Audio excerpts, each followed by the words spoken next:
Hi, everybody. Thanks for joining us for another episode here. I am joined by Dave. He is with Southwest Financial Concepts, and he is a premier financial advisor in a very niche part of the business sector. He is a fantastic human being. He's part of the strategic network partners in the Southwest Prescott area. And joyed to have you here today, sir. Thank you for your time. Well, I appreciate it, Alex. Thanks for inviting me, and I look forward to a good conversation. Absolutely. So, Dave, let's talk a little bit about you personally. What experiences or influences in your life have shaped your values as a business owner? I've always had a flair for entrepreneurism. When I first moved to Arizona, I moved to the Phoenix area, and I was fresh out of college, young, knew it all, had all the answers. And I had worked for a small ski shop where I grew up in East Lansing, Michigan. And looking for a job, I found myself going to a ski shop here in Arizona. Spent 14 years of my life as a shop owner. It was a great experience because it was all about learning how to treat people like they would want to be treated during a retail transaction, making sure that I listened carefully, making sure that I hit their goals, because if I wasn't doing that, then really wasn't doing what they needed me to do as a shop owner, as a salesman in the shop. Been a lot of employees. I'm still friends with many of them, even though the stores have been closed over 30 years. During that time, I had a wonderful opportunity to ski virtually every continent, most of the big areas, ski with Olympians, ski with world champions. Kind of a bucket list, really, if you're a skier, to be able to go out and do, what I was able to do. And I never really thought about it as a real job. I always thought this is just something I'm super passionate about.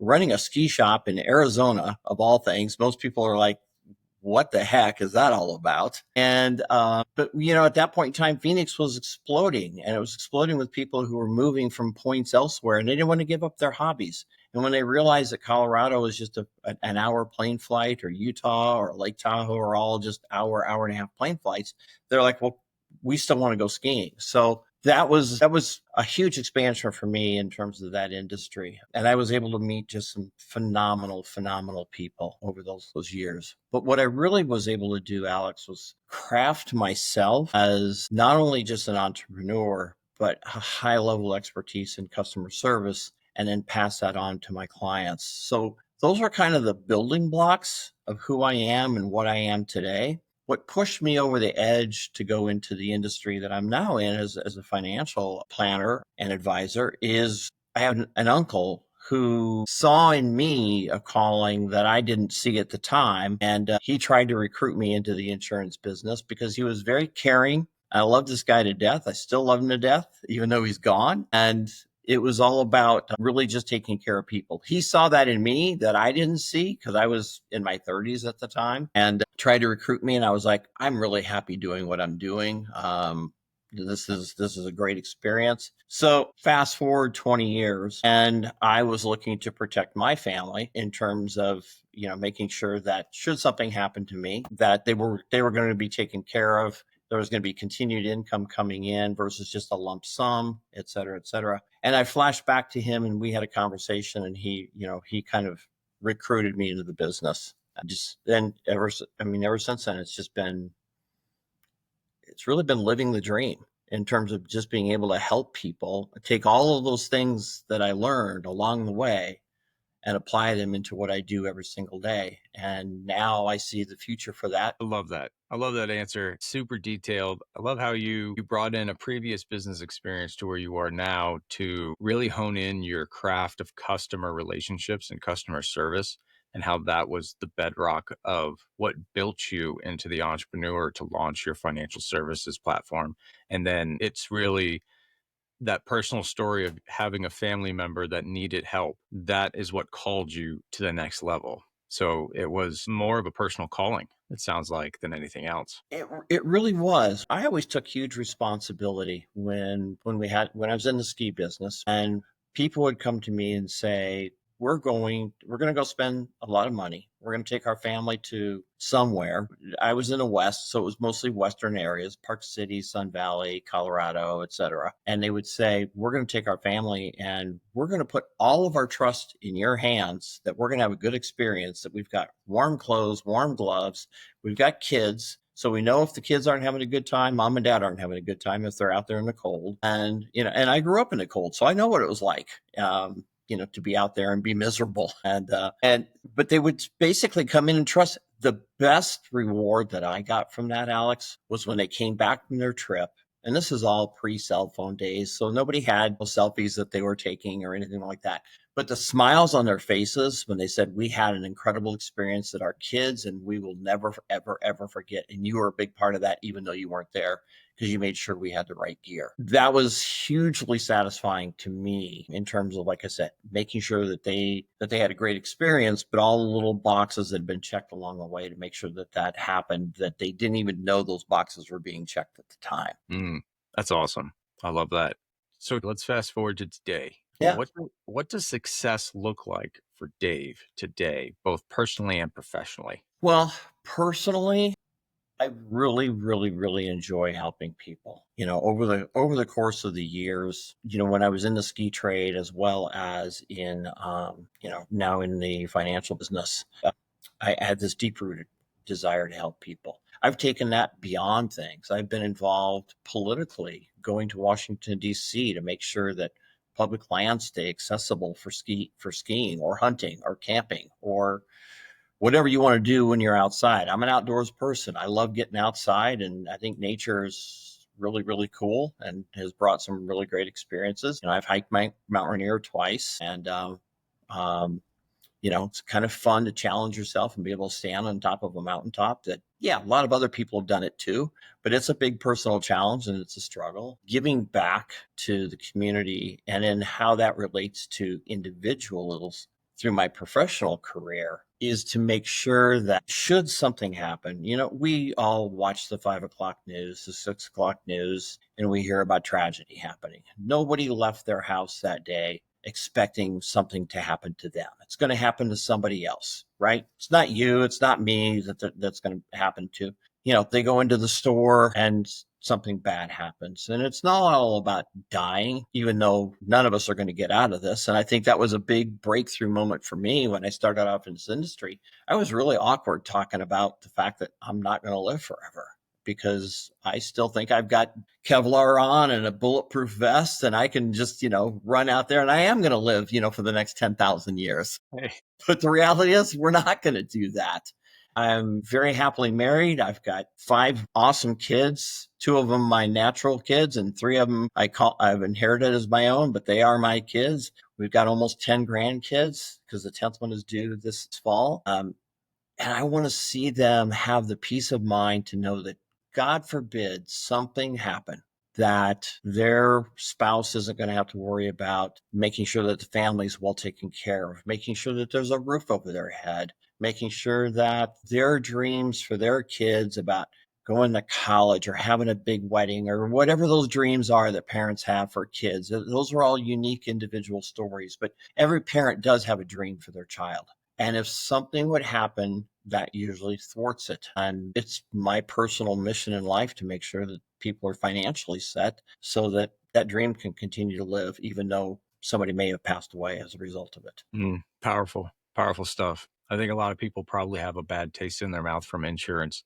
When they say the word insurance, a lot of negativity comes up and bad mouthing and everybody's got a bad experiences. But when you put it that way, insurance sounds like a garden. What you're selling sounds more like a guardian angel than it does the devil trying to take your money. So I really appreciate how you look at it and how you communicate your message is super powerful. Yeah, I'm a sports fan. Okay. And everybody looks, when you look at sports, you're like, what's this person's batting average or what's this quarterback's, completion percentage? I played hockey as a kid and it was like, it's always about stats in that word. So I look at stats in my business and I realize that less than half of people actually have life insurance on themselves. And pretty staggering number. And of the rest of the half that the half that do, most of them are underinsured. So that means, as a financial advisor, only a third of the people that I sit down and just have a conversation with are really fully prepared for that day that something bad happens.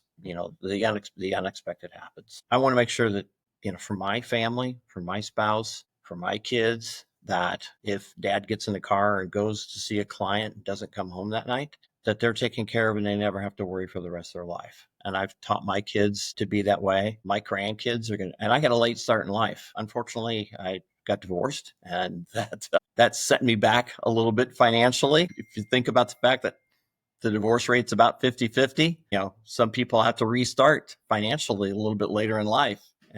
But I want to make sure that even my grandkids are taken care of. And we've got, let's see, let me count here. 8. Well, actually, come Thanksgiving, it'll be 8 under the age of 4.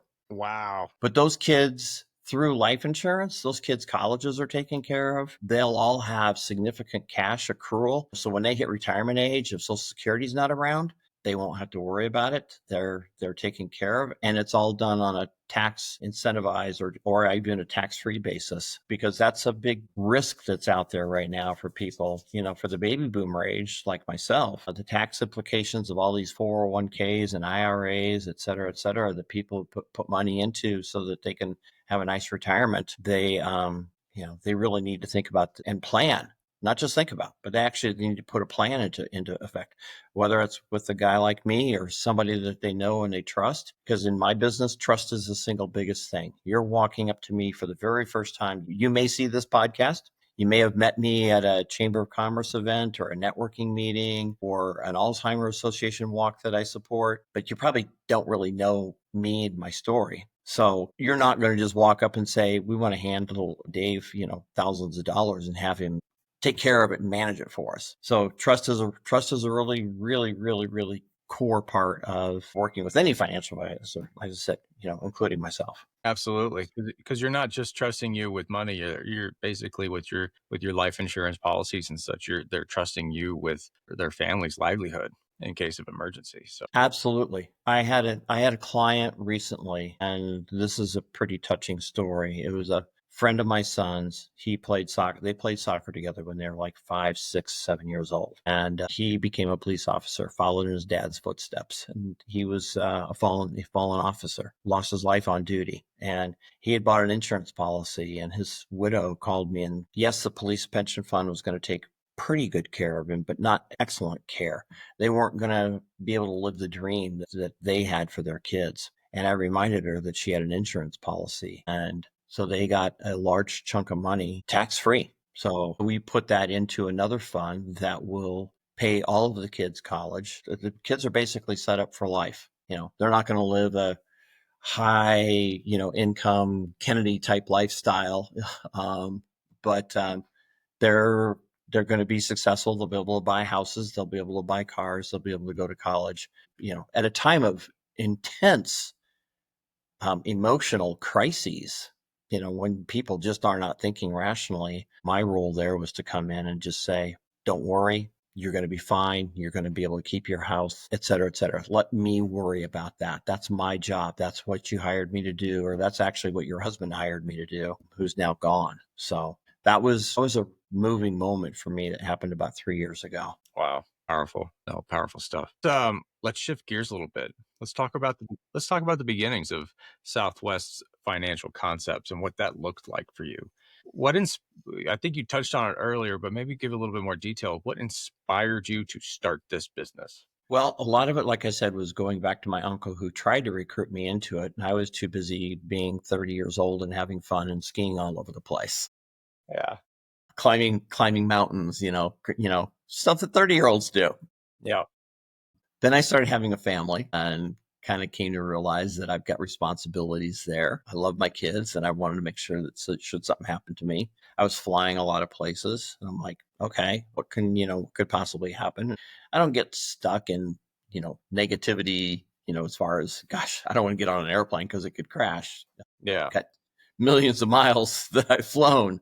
So when I finally took the step, and I was recruited to work for what's called a captive insurance company. So They provide all kinds of services and products for people, a lot of great solutions, but I could only sell their products. So, as I mentioned, one of the big things in my industry is trust. People look at you, and in the first 30 seconds, they're going to form an opinion whether they trust you or whether they want to open up more and share, what their situation is. Most people, many people, I should say, not most, but many people are uncomfortable talking about money, specifically their money. They don't feel comfortable talking about their plan or their lack of plan. So, getting past those first awkward moments with a potential client is really a big breakthrough for somebody to say, yes, you know what, I do want to sit down with you and spend maybe 30 minutes getting to know who you are as a person, getting to know what your moral compass looks like, what your values are, how you help people, etc. And I was working for this company and was getting through those personal hurdles to start a relationship with someone. And they're a great company. They're still in business. They've been in business for about 175 years. And that's one of the things in insurance. Most companies have been around since before the Civil War. So they're pretty strong, very conservative financial institutions. They've been around longer than most banks in the country, and we all trust banks. When you walk into a bank, immediately you just trust it based upon the surface because it's a bank, it's a building, right? Well, most insurance companies you can't see. You're working with with an agent like myself, and it's a face-to-face thing, and you say, yes, I represent, as a broker, I represent over 30 life insurance companies, but they're in Kansas City or New York or Indiana or Vermont or somewhere. They're kind of a little bit abstract. So it's really me that's the face of that company that you're working with, and it's a commitment that I make to working with the clients. So I got through all of that, and what I've learned was that once you have that breakthrough moment, people are kind of saying, oh, here, I have these things that I want to figure out. Can you figure it out for me? And they put their trust in your hands. And if you can't deliver because the company rules won't accept that person as a client, you're kind of like, well, okay, where do I go from here? How do I help these? Because now I'm fully invested. I'm committed. I'm going to help these people come hell or high water. So I took a step and 3 years ago formed Southwest Financial Concepts and became a broker so that I could represent multiple companies with multiple solutions so that ideally I would never have to say, I can't find an insurance company that will accept you as a client. And that was happening with pretty high regularity. So now when I made that shift, I really, really accelerated my business. And to me, the future there is not so much what I want to do, but my son and my son-in-law have both said that they want to start slowly leaving their current careers and working their way into this business as well, because they can see the passion that I bring, and they'll bring the same level of passion in terms of really kind of helping people. One of them is currently in the food and beverage business, so he's used to customer service. The other one is a school teacher. So we're a caregiving family, not just me as an individual. The company that I partner with that offers me the brands or carriers that I have connected with, life insurance companies also sell annuity products from an investment standpoint. So to grow money or to guarantee income for the rest of your life, it's the same way that lottery winnings are based or the Social Security fund pays out. It's guaranteed money. But we talk, and depending upon which team I'm having conversation with, depending upon what a client's needs are, from a life insurance standpoint, we call it the long game. The average client, by the time I sit down with them, and we have this moment of connectivity to the point of them making the decision to say, yes, I want to do something to protect myself or my business or my family, et cetera, because those all play in from start to finish, can take over a year. It is a very long sales cycle, because I really don't view myself as a salesperson, even though I have sold my entire life. I'm an advisor. My job is to show people the options that they have, to make sure that those align with what they're trying to get accomplished. I have to take in affordability, because life insurance is something you buy for the rest of your life. So you need to make sure that it's affordable. What was like the aha moment when you were just started your business about how to communicate the value appropriately where your customers wanted to buy?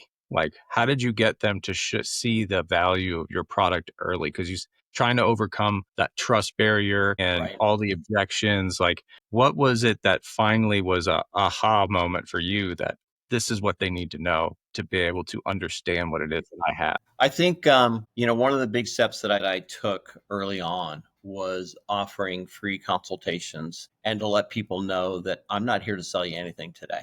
Immediately, that kind of relaxes people and kind of just puts the conversation in another light. Maybe lowers their guard a little bit, but it just kind of changes the tone going forward. So there's an old rule that, and this is something my wife taught me, is that in the first 5 to 10 seconds of meeting somebody that they're potentially interested in dating, they're going to make a judgment call. So she was like, okay, if you're going to be out there advising people, you really have 5 to 10 seconds to make that good first impression so that you can get to the next 30 seconds and not totally put your foot in your mouth. She's a school teacher. She's a bright, bright lady. And I'm smart enough to listen to her at least most of the time, but definitely not all of the time. She'll be the first to tell you that. So that big aha moment was really saying, one, I'm very active in my community. My spouse is very active in our community. So we are Prescott people, and we're committed to making our hometown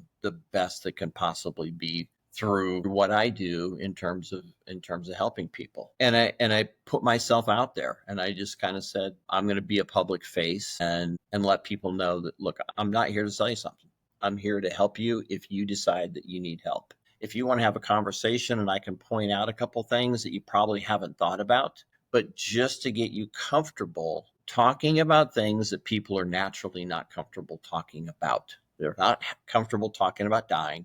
They're not comfortable talking about getting sick and not being able to take care of their family, because I do long-term care insurance as well. And most people have had a bad taste in their mouth from that because it's been a use it or lose it. And they don't realize that, like any business, the insurance industry constantly has to evolve itself to stay relevant, because otherwise people won't have an interest in it and they won't take the steps to explore how it can help their families. You have to have car insurance. You have to have homeowners insurance, government mandated health insurance, but nobody's mandating that you have to have life insurance. And life insurance takes care of the things that you love the most, and that's your family. Yeah, the big is getting people to see that and to understand that, it's an option that you have in life. But if you ask a dad or a mom, do you have the option of taking care of your kids should something happen to you? Well, then they're going to say, of course not. I got to make sure.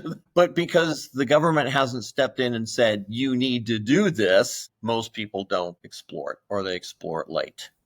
But I deal in a world of things that people ideally don't want to think about, or they want to think about it once and put it away and be done with it, and then realize that their life evolves. They get married, they get divorced, they have a kid.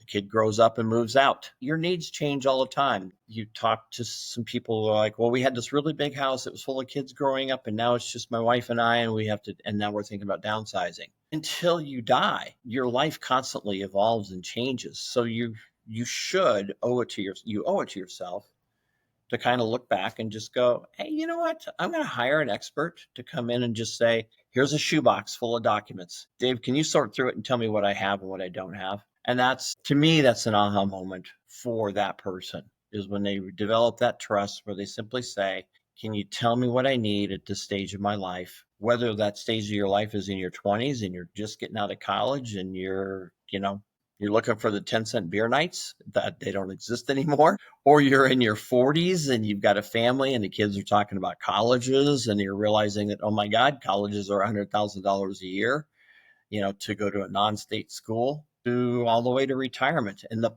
planning that is required every step along the ways. The relationships that I have with my clients will literally last their entire lives. And that's why it's important to me to be bringing the boys into the business, because nobody's going to live forever, including me. So the boys will be there, and they're in their late 30s now. So they'll be there to pick up the slack. I love how you're highlighting the fact that you just can't skip steps, right? You have to build trust with your prospects so that they understand that you are on their side and you move to their side of the table.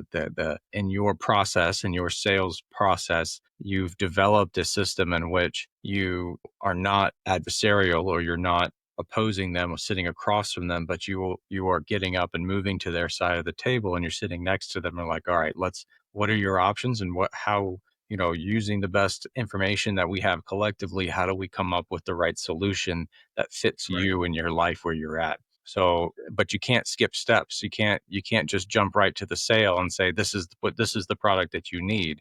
I love how you kind of co-create that together with them and build that trust over time through a mentor type position. My role is really, instead of using the word advisor, it's really more using the word advocate. I know the landscape of the insurance company and where their matches might be, but I can't do anything until I know what that particular person or couple wants to achieve and what their goals are, depending upon where they are age wise, for the next 30 years, for the next 50 years, for the next 5 years. We don't know. I don't view myself as selling anything. If I do sell something, and I'm 100% commission based, so unless somebody does invest in a policy of some form or fashion, my time is their time. So it's in my best interest to make sure that I advocate for them as best as possible.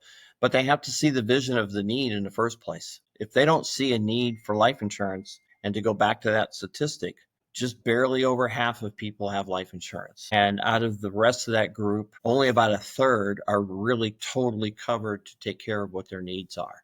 They desperately need to sit down with somebody or just give them the file and just say, I'm going to hire you to do this. Kind of like your tax guy. Yeah. You're not sitting there going through every single step with your tax guy. You're kind of probably walking in with a paper bag going, here you go. Tell me how much I owe or how much I'm going to get back. Because at the end of the day, that's all you want to know from your tax perspective. I would say in 99% of cases. And if you owe, your next question to your tax person is probably going to be, gosh, I don't want to pay that much. How can I make it less next year? My role as an advocate for life insurance is really to say, what are your goals? Where are you in stage of life? Do you have kids? And if you have dreams for those kids, it's my job to help you protect those dreams. That's what I help people do. I Um, love, I love that. Along the way, if there's other services that I offer, like I mentioned earlier, long-term care. 70% of people who are baby boomers are going to need some sort of long care. Disease is going to strike them. Doesn't necessarily have to be an older person's situation. I just found out this morning that one of my closest friends who worked for Reebok for a long, long, long time was out there selling shoes to retail stores. On Monday, he found out that he has a baseball sized brain tumor, inoperable, and he's got 2 months to live. And this is a guy who finished third in the Boston Marathon and was on the Olympic team that didn't go to Moscow. Picture of health. So you just don't know what health card life is going to throw at you. So having long-term care, but tied with a life insurance policy, so that it's not just a use it or lose it, that if something should happen to you, you've got means that don't wipe out your retirement savings, that replace income coming in so that those family dreams can stay alive. When people do finally hit retirement, shifting gears just a second, annuities are a product that people have had bad tastes from based upon what their grandparents or their parents told them about annuities, where if those hadn't evolved, then nobody would use them as an investment tool. They put money in stocks and bonds, and stocks and bonds, as we know, go kind of like the waves on the ocean. You hope you catch the high of the wave, when you're dropping in and, doing a nice right curl. But if you hit the bottom of the wave and the coral's underneath, that's not a good place to land. Oh, that doesn't feel good. That doesn't feel No, good. it doesn't. It doesn't. I think that's a good segue into kind of our next question, which is, who is your ideal customer? Like, who do you help? Who do you help the best? This sounds canned, but I love helping everybody, because what I'd love to do is teach. And if that doesn't result in somebody deciding that a policy that I recommend is right for them or not at that time, that's okay. We're all going to get up tomorrow morning and life will go on. But I think my real calling, Alex, is I probably should have been a teacher, because that's what I really love to do, is to teach people and give them choices and then let them make the choices that I've presented to them that will help their life the best. I love that. In your current business, you said the main sources of revenue are your just basically life insurance policies. Is that correct? Now, life insurance, long-term care, annuities, those are the three kind of cores. I have added a new discipline that comes as a result really of being in the Prescott market is I have a lot of people who bought life insurance policies back in the 80s and they haven't sat down with an advisor over the course of time, and those policies, they're still in effect.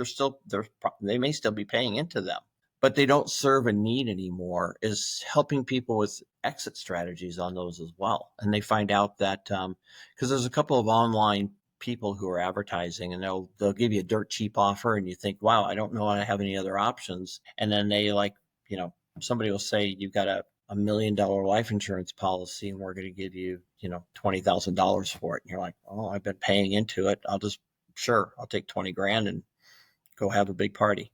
But sometimes they're worth considerably more. So I now offer service to people who have that need, and it's very niche. It's extremely niche, who have said, you know what, maybe I don't need that policy. So let's put it out to bid and find out what another company is willing to purchase it for. And it's usually significantly more than the people who are marketing online, because they're What do buying you it cheap and selling it back to somebody else and making, pretty good money on it. what's that niche called? Like, what do you identify that It's called niche as? life settlement, which, yeah, Google that and it won't tell you anything. Life settlement is the official niche for that title for Yes. that specific financial product or service. Yeah. I mean, I may help 3 or 4 clients a year with it, but versus just having somebody stopping paying and walking away, let's try to find that. I think, one of the things that I tell people all the time when I'm meeting with them for the first or second time is my goal is to try to help you find the answers to your questions. And then finally, let's settle down. Let's find some goals that you are in agreement on that you want to accomplish. If they have current insurance, I'm going to do my darndest to find value in that.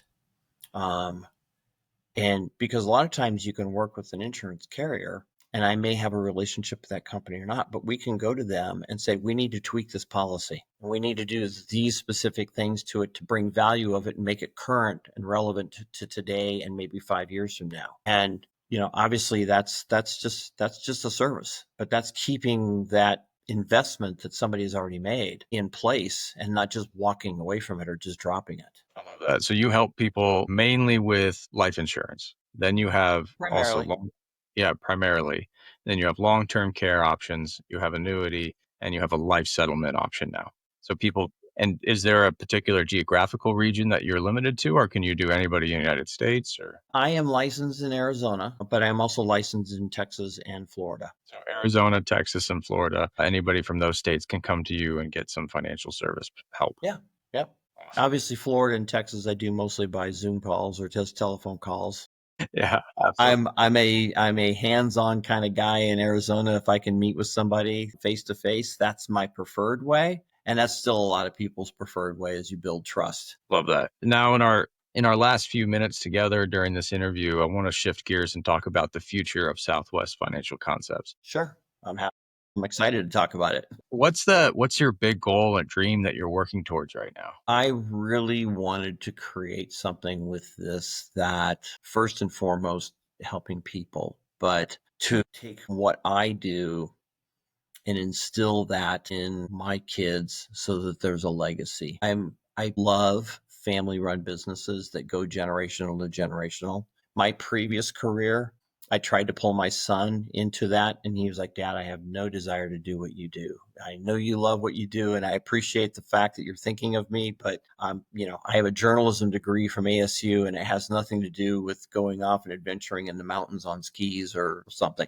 But now, as I've been able to help a lot of his friends and I've been able to help a lot of my son-in-law's friends, they sit in on some of those conversations that we have. And they're like, it's really this huge amount of passion that you have. They want to be part of that. And that's the future. That's the future of the business. Eventually I love what I do and I can't see myself ever really not working, but I could see myself working fewer hours a week and letting the boys pick up the slack, or to be there when they need coaching.